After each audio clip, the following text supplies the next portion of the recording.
The recent decision of the Obama administration to provide lethal aid to Syrian rebels is a very troubling development. And I believe strongly that American power must only be used when our nation is under a direct threat of attack or when the American people have been convinced that vital national interests are at stake. And in the case of Syria, there is no imminent threat of attack on our nation, and the President has failed, I believe, to make any case to the American people that vital American interests are at stake.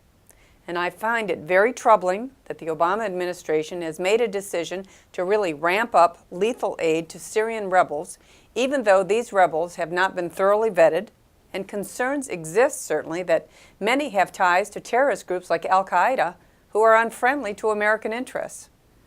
Further complicating the issue is the fact that Russia has long-standing ties with the Assad regime, and they continue to arm Assad, and actually Russia has said that they are going to block any measures at the United Nations or other diplomatic venues designed to hasten Assad's removal from power.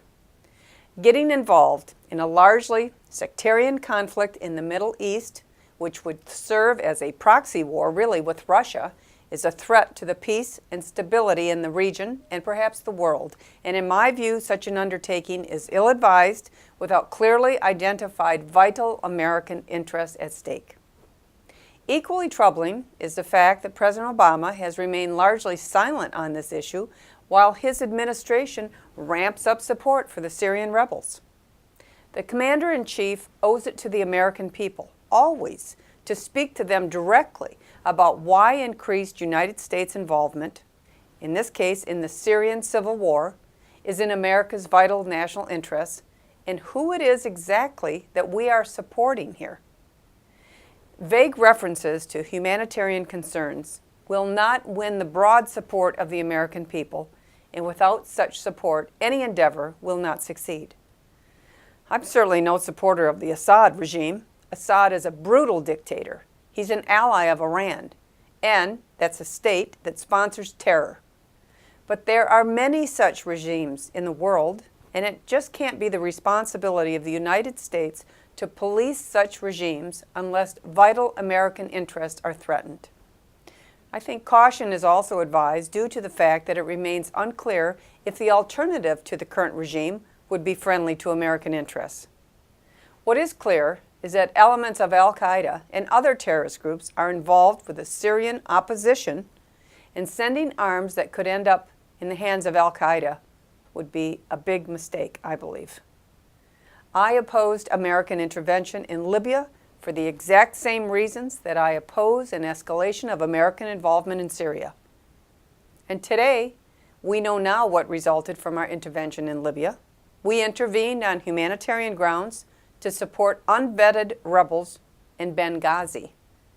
And after helping to topple the Gaddafi regime there, rebels in Benghazi attacked our consulate, they murdered our ambassador and 3 other brave Americans. And to date, the Obama administration has still not given a full accounting of why those Americans died.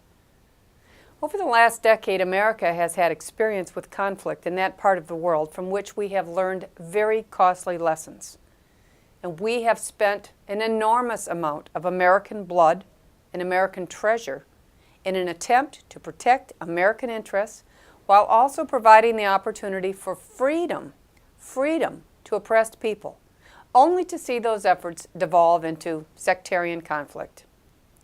We must not fool ourselves into believing that results in Syria will be any different due to our involvement.